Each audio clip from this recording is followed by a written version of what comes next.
Walking up to my first meeting at Town Clock. Must be weird having graves on your front lawn. I'm interested in this job because I want to tell other people's stories, and because of a story I'd heard about how this church became a home. Okay, it's Susan. I'm coming downstairs.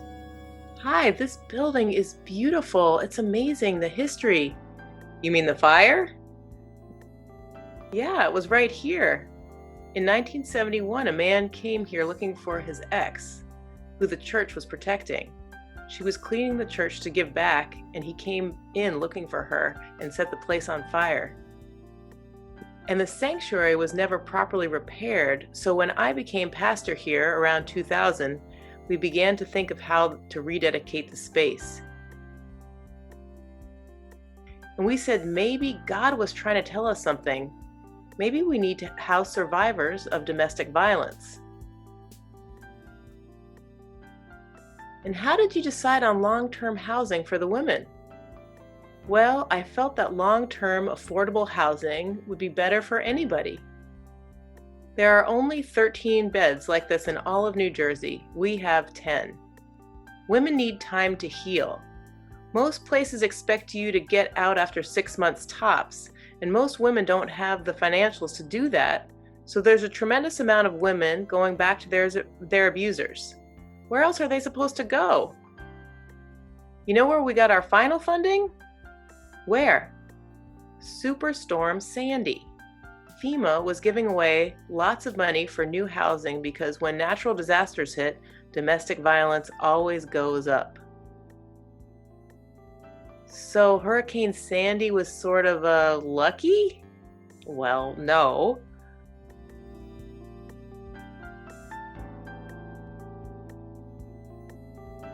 I like to think we're inviting the spirit in, using disasters as a catalyst for change.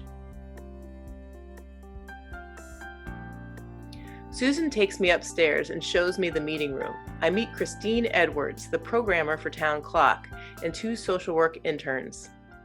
So this is where you're going to be doing the art, and we will provide the materials. We talk about the project. I'm supposed to make comics with the residents. I've taught comics to college students for years, but I have no background in art therapy.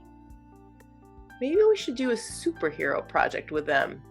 They could make vision boards where they see themselves. Sounds good. I can write the questions. We'll be in the room with you during the workshop. Sounds good. Will they think superheroes are cheesy?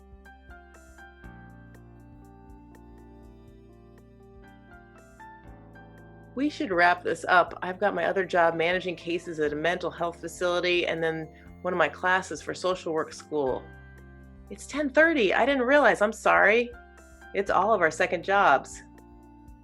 You should come to the community dinner next Wednesday and bring your kids so the residents see you as a human being. Well, that's easy. My kids are crazy. You'll need a way to process some of the stories that you hear. Okay. She will be right about this.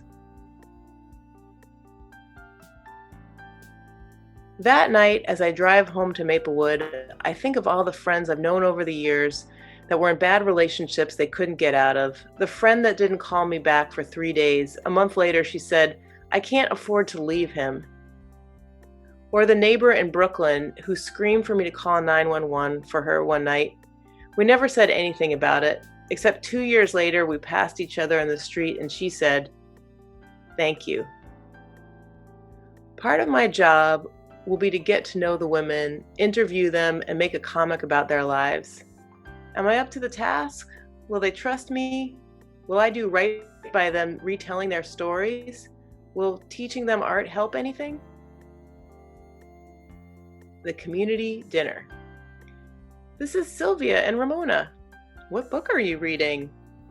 Edgar Allan Poe. I'm supposed to find the residents and get them interested in the cartooning workshop, but it's hard to tell who is a resident and who is a guest. People don't wear trauma on their sleeves. I find an empty seat near a gentle-looking woman named Faith. What a cutie! What's her name? Serena. She is cute, but she does not sleep. Does your child sleep? Sometimes. Oof, I'm brain dead. Hey, would you like to come to an art workshop I'm going to teach? I don't know anything about art, but it could be good. Chair falls. Slam!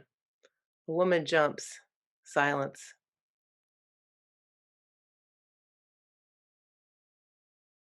I'm going to be teaching a drawing workshop. Do you want to come?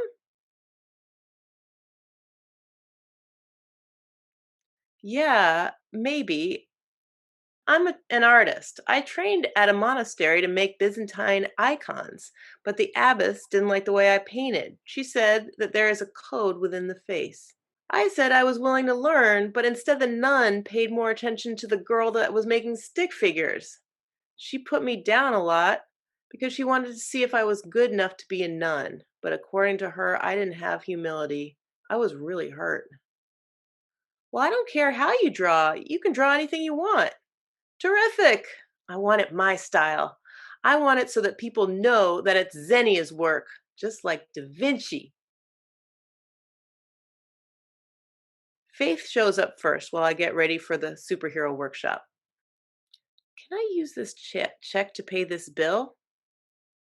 I think you can deposit it through your phone. Amazing. Thank you. Rest arrive. It's pretty chaotic. Women come and go, tending to their kids. It's hard for anyone to focus, but I stick to Christine's questions. If you were a superhero, what powers would you have? I would be invisible. That way I could do things and people wouldn't know. I would be bold and fast, able to read minds and to change people's minds, and strong.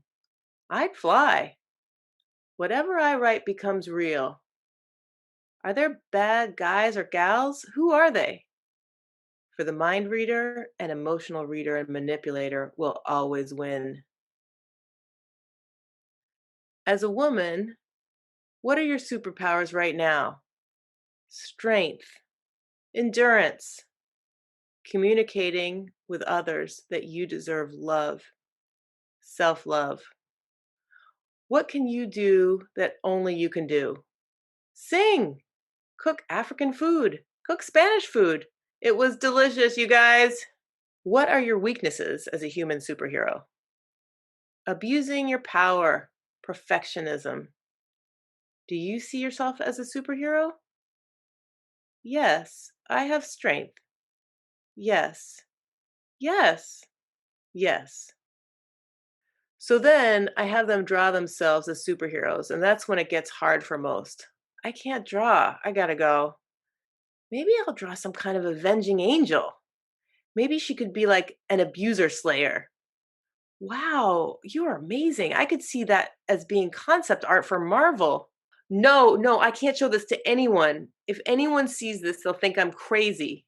You don't understand. My life is like a war zone. I'm constantly afraid I'm going to step on the landmine that takes my daughter away from me. Later, I learn why she felt this way. That was the most amazing conversation I've ever had. Thanks for those questions, Christine. The women are real superheroes. They need to believe that. The second workshop, I assign a warm up exercise that is supposed to take 10 minutes, but with the kids running around and the people walking in and out, it takes the whole class. Draw a self portrait from your head. First a 5-minute, then a 3-minute, and then a 1-minute. The idea is that you get better at drawing yourself with practice, and that you start to learn the difference between a long drawing and a comic style drawing, which can sometimes capture the essence of you better. Afterwards, we share. Faith says, "This was me when I came here. This was me when I had my baby alone in the hospital. This is me now. I am here, and by the grace of God, things will get better."